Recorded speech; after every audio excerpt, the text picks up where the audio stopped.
Hi everyone, Mr. Neighbor here, and today we're going to talk about Chapter 1, the Introduction to Science. Specifically, we're just going to focus on what is science. So science consists of multiple branches, and those branches are divided into smaller categories of the actual science. So we have biological sciences, earth sciences, and physical sciences. The biological sciences are the study of living things. Earth sciences are the study of Earth and space. And the physical science... 2, 1. I was very delayed. And the physical sciences are divided into physics and chemistry. So chemistry, the study of the composition, structure, properties, and chemical reactions of matter.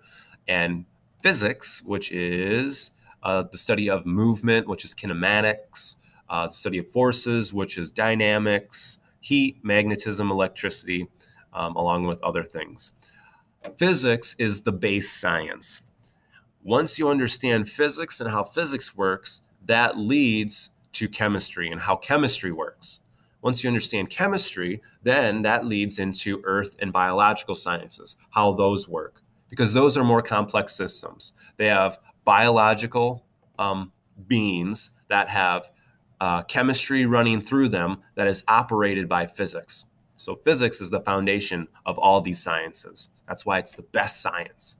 Math is actually the foundation of physics because physics relies heavily on mathematical calculations. So math, sometimes we call it the language of the universe because it is what everything we do is calculated by, can be described with, because everything we do is physics.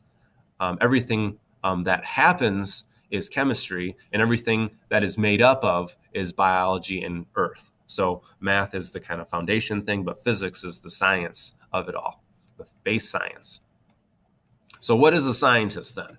A scientist is someone who tests something and then modifies it or changes it and makes a discovery about something. So we're all scientists. We'll just say a scientist is someone that may perform experiments to find a new aspect of the natural world, to explain a known phenomenon, to check the results of other experiments, or to test the predictions of current theories. Some scientists are cooks. They have a recipe, they modify it, have the result happen, which is the product, and then they taste it to see how it was, and then they might publish the results in a cookbook or give it to a friend, or they may revise the recipe again to make it better. Young children are also great scientists. They see something happen in the physical world and they try to duplicate it.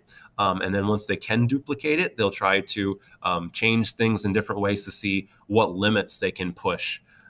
So little children are great scientists.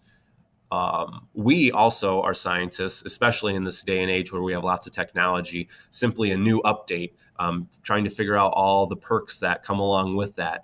Toggle this switch on and then test something out, see what happens. Oh, I didn't like that. Let's try this other switch or change the level of it and try it again until you get the result that's desired. You're having something that's controlled, you're looking at data, and you're getting a result that helps better yourself, which is one of the reasons why we use and need science. Some other needs for science.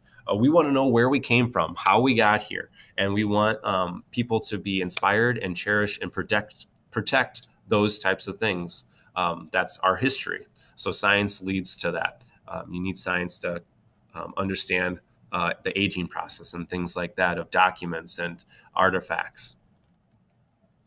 Another reason that we need science is to make sure that we build industries that help provide a sustainable future for ourselves, that we have food, that we have homes to live in, that we have a society that is not wasteful and that can be fruitful and lead to a place that our children can live in, not just a dump that is uninhabitable.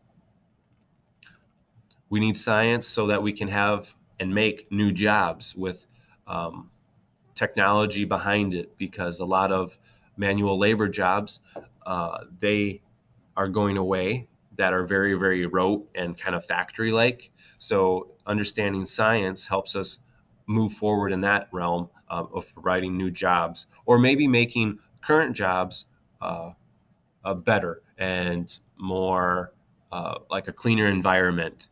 And we don't want people to have health problems because of their job. So to make that work environment better is another reason, and that creates more jobs. So similar to what I was talking about just before, the health purposes, science helps leads to medical discoveries to combat cure for cancer and other known diseases that shorten lifespans, or to help people that have been injured live a better life with prosthetics and such.